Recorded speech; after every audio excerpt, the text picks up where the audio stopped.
ইসরায়েলের ৬টি সামরিক ঘাঁটিতে হামলার দাবি হিজবুল্লাহর। লেবাননের সশস্ত্র গোষ্ঠীটি বলেছে তারা ইসরায়েলের ৬টি সামরিক ঘাঁটিতে হামলা চালিয়েছে। লেবাননের এই গোষ্ঠীর দাবি, ইসরায়েলি হামলায় হিজবুল্লাহর জ্যেষ্ঠ এক কমান্ডার নিহত হওয়ার প্রতিশোধ নিতে তারা ইসরায়েলের ৬টি সামরিক স্থাপনায় রকেট এবং ড্রোন দিয়ে হামলা চালিয়েছে। এক বিবৃতিতে গোষ্ঠীটি জানায়, হিজবুল্লাহর যোদ্ধারা ৬টি সামরিক স্থাপনা লক্ষ্য করে ড্রোন এবং রকেট দিয়ে হামলা চালিয়েছে এবং একই সঙ্গে আরও 3টি ইসরায়েলি ঘাঁটিতে বিস্ফোরকবাহী স্কোয়াড্রন উড়িয়েছে। ইসরায়েলি সেনাবাহিনী আইডিএফ জানিয়েছে, গত ১ ঘন্টায় লেবানন থেকে গ্যালিলি এবং গোলান মালভূমিতে প্রায় ৪০টি রকেট ছোড়া হয়েছে। ইহুদি সামরিক বাহিনী জানিয়েছে, আকাশ প্রতিরক্ষা ব্যবস্থা দিয়ে বেশ কয়েকটি রকেট প্রতিহত করা হয়েছে, অন্যগুলো আঘাত এনেছে। হিজবুল্লাহর রকেট হামলায় আগুন ধরে গেছে এবং 2 জন আহত হয়েছেন। এদিকে ইসরায়েল লেবানন সীমান্তে উত্তেজনা বেড়ে যাওয়ায় যুক্তরাষ্ট্র খুবই উদ্বিগ্ন।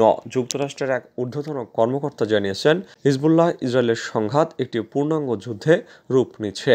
ইসরায়েল বলছে, লেবানন সীমান্তে যা হচ্ছে তার দায় হিজবুল্লাহ এবং তার সমর্থক ইরানের।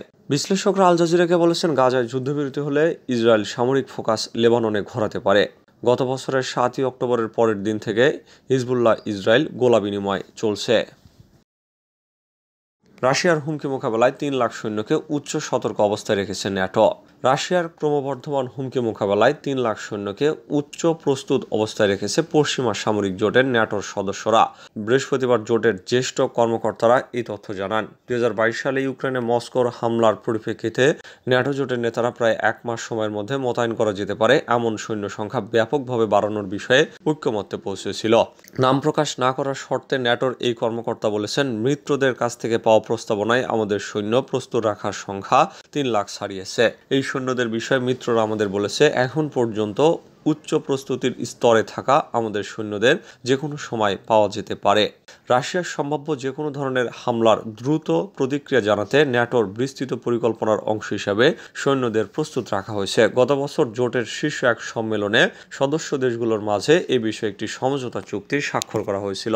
স্নায়ুযুদ্ধের সমাপ্তির পর প্রথমবারের মতো এই পরিকল্পনা হাতে নেয় ন্যাটো। মার্কিন নেতৃত্বাধীন পশ্চিমা এই জোটের প্রত্যেক সদস্য মস্কোর আক্রমণের ক্ষেত্রে কী ধরনের পদক্ষেপ নেবে সেই পরিকল্পনার বিষয়ে বিস্তারিত তথ্য ছিল সমঝোতায়।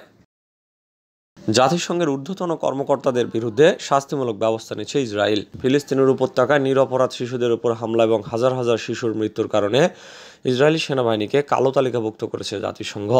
এ কারণে জাতিসংঘের ঊর্ধ্বতন কর্মকর্তাদের বিরুদ্ধে শাস্তিমূলক ব্যবস্থা নিয়ে তাদেরকে নিজ ভূখণ্ড থেকে বহিষ্কারের কথা ভাবছে ইসরায়েলি কর্তৃপক্ষ।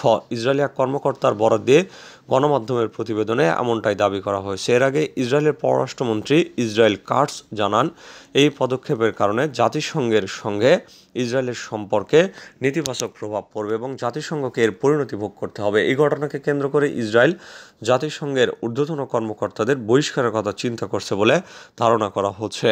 এরই মধ্যে বিষয়টি নিয়ে ইসরায়েলের যুদ্ধকালীন মন্ত্রিসভায় আলোচনা হয়েছে বলেও গণমাধ্যমের প্রতিবেদনে উল্লেখ করা হয়। জাতিসংঘে ইসরায়েলের বিশেষ দূত গিলাদ এরডান গণমাধ্যমকে বলেন, কিছুদিনের মধ্যেই ইসরায়েল তার ভূখণ্ড থেকে জাতিসংঘের ঊর্ধ্বতন কর্মকর্তাদের বহিষ্কারের বিষয়টি পর্যালোচনা করছে। জাতিসংঘের কর্মকর্তাদের দেশটি থেকে প্রত্যাহারের এবং ইসরায়েলের ভালো মন্দ বিবেচনা করার সময় এসেছে। রাইসির মৃত্যুতে ইরানে অভ্যুত্থান কামনা করছিল দ্য হিল।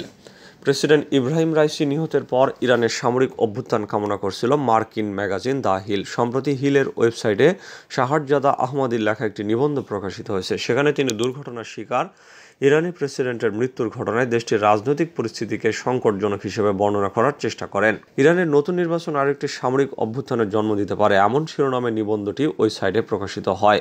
লেখক শাহজাদা আহমদি যুক্তরাষ্ট্রের সেন্ট থমাস বিশ্ববিদ্যালয়ের ইতিহাসের সহযোগী অধ্যাপক এবং ইরান ও ইরাক বিষয়ক বিশেষজ্ঞ। তিনি ইরানি বংশোদ্ভূত এবং ইরানের বিরুদ্ধে মার্কিন সরকারের হয়ে কাজ করেন। ইরানের সংবাদ মাধ্যমগুলো প্রতিবাদ জানিয়ে বলেছে, ইরানের রাজনৈতিক পরিস্থিতি নিয়ে তার এই নিবন্ধটি অদ্ভুত অনুমানের ভিত্তিতে শুরু হয়েছে এবং মন গড়া বিশ্লেষণে দাবি করা হয়েছে, ইসলামিক প্রজাতন্ত্র ইরানের রাজনৈতিক স্থিতিশীলতা অবশ্যই প্রশ্নবিদ্ধ। নিবন্ধনের অন্য জায়গায় দাবি করা হয়েছে, ইসলামিক প্রজাতন্ত্র ইরানের রাজনৈতিক অঙ্গনে অপ্রত্যাশিত পরিবর্তন ঘটেছে, কারণ এই সরকার ব্যবস্থার সমর্থক প্রার্থীরা প্রেসিডেন্ট পদের জন্য প্রতিদ্বন্দ্বিতা করছেন। বার্তা সংস্থা তাসনিম জানিয়েছে, দ্য হিলের ওয়েবসাইটে প্রকাশিত নিবন্ধের লেখক সম্ভবত এটা ভুলে গেছেন যে কোনো দেশের রাজনৈতিক ব্যবস্থায় এমন সব লোক নির্বাচনী প্রতিদ্বন্দ্বিতা করে থাকেন যারা সেই দেশের রাজনৈতিক কাঠামো বা নীতি আদর্শকে মেনে নিয়েছেন এবং সেই দেশের সংবিধানের অধীনে তারা রাজনীতি করছেন বা ক্ষমতায় যাওয়ার জন্য প্রতিদ্বন্দ্বিতা করছেন।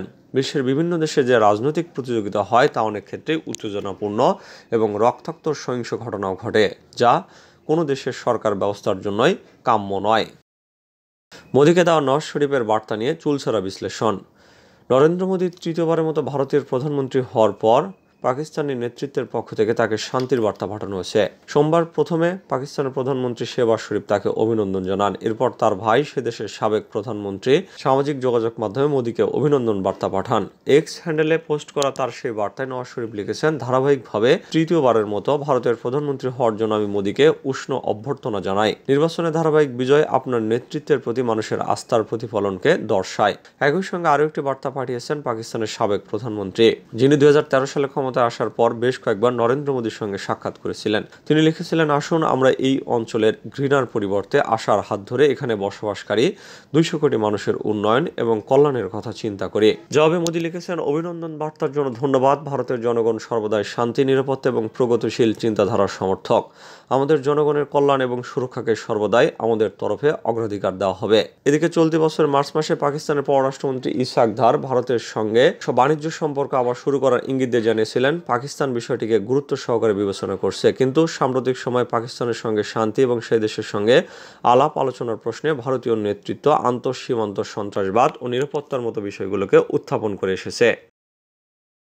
গাজার কথিত নিরাপদ অঞ্চলে বোমাবর্ষণ করল ইহুদিবাদী ইসরায়েল। ফিলিস্তিনের অবরুদ্ধ উপত্যকায় কথিত নিরাপদ অঞ্চলে আকাশভূমি এবং সমুদ্র পথে ব্যাপক হামলা চালিয়েছে ইহুদিবাদী ইসরায়েলের বর্বর সেনারা।